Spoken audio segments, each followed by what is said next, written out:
Assalamualaikum warahmatullahi wabarakatuh. Perkenalkan, nama saya Genta Ramadan, NIM 19060091, Prodi Ekonomi Pembangunan FEBNP. Jadi saya akan mempresentasikan atau menjelaskan tentang teori Myrdal mengenai dampak balik. Menurut Profesor Gunnar Myrdal berpendapat bahwa pembangunan ekonomi menghasilkan suatu proses sebab atau penyebab sirkuler yang membuat si kaya mendapat keuntungan semakin banyak dan mereka yang tertinggal di belakang menjadi semakin terhambat. Dampak balik cenderung membesar dan dampak sebar cenderung mengecil.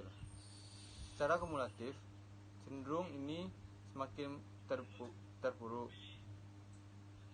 Ketimpangan internasional dan menyebabkan ketimpangan regional di antara negara-negara terbelakang.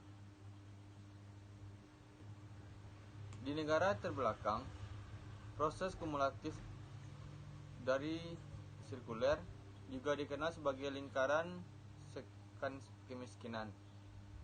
Berjalan menurun dan karena tak teratur menyebabkan peningkatannya ketimpangan.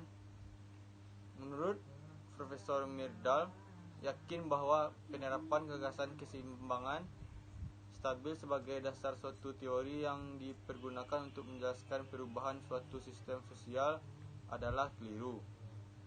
Akan tetapi, jika tetap menerapkan analisa keseimbangan stabil tersebut, maka yang keseluruhan bergerak ke arah yang berlawanan dengan perubahan pertama. Ide yang ingin dijelaskan Myrdal ialah dalam hal yang wajar tidak ada kecenderungan stabilitas otomatis di dalam sistem sosial. Sistem itu tidak dengan sendirinya bergerak menuju keseimbangan di antara berbagai kekuatan, tetapi justru secara konstan bergerak menjauh dari situasi seperti itu. Dalam hal yang wajar, suatu perubahan tidak menimbulkan perubahan yang berlawanan tersebut, tetapi malah suatu perubahan tidak menimbulkan perubahan yang berlawanan, mendukung bergerak sistem tersebut ke arah yang sama dengan perubahan pertama, tetapi ke tempat yang lebih jauh. Menurut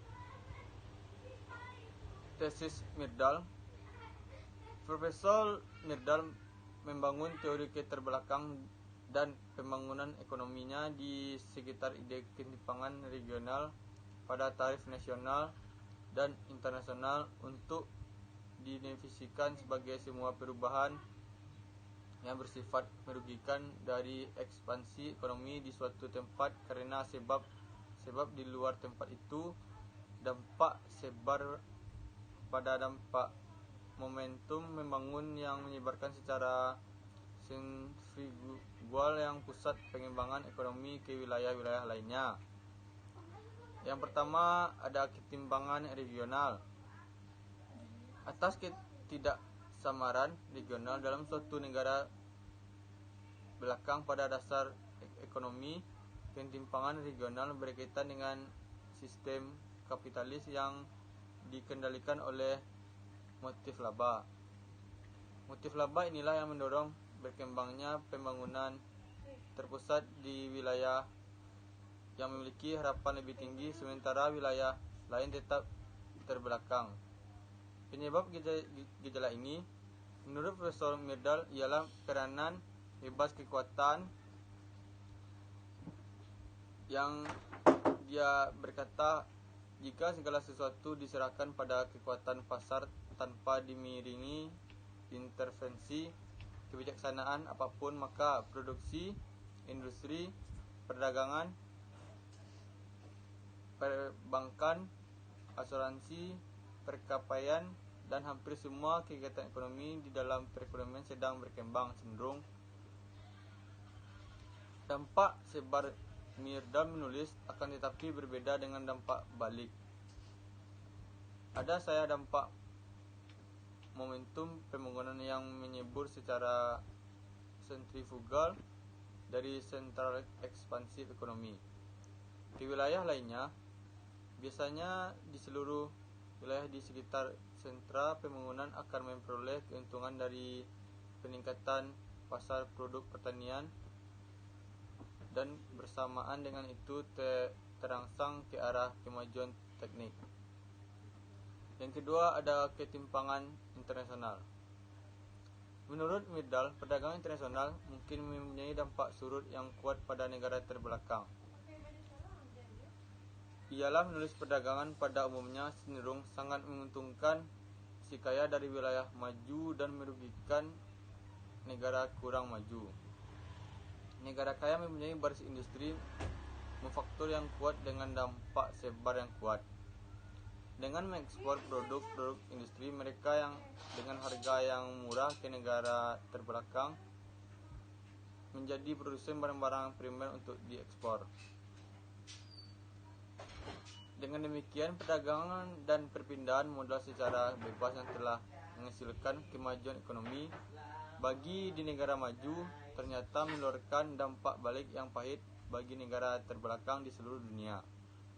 Penghambat yang paling kuat di dalam menghalangi penyebar dampak momentum perdagangan dari luar negeri. Jadi ada yang terakhir, penilaian kritis. Teori Myrdal memperlibatkan suatu teori yang lain sama sekali berbeda dari teori keterbelakangan lainnya, dengan bagus dalam menggabungkan kekuatan internasional dan nasional yang cenderung membawa negara terbelakang tetap berada dalam proses kumulatif di mana kemiskinan menjadi penyebab dirinya sendiri.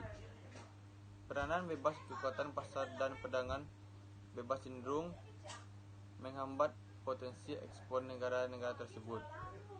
Bukti empiris telah menunjukkan bahwa tesis Myrdal telah membuktikan keberaniannya. Jadi itulah yang dapat saya sampaikan. Sekian, terima kasih. Assalamualaikum warahmatullahi wabarakatuh.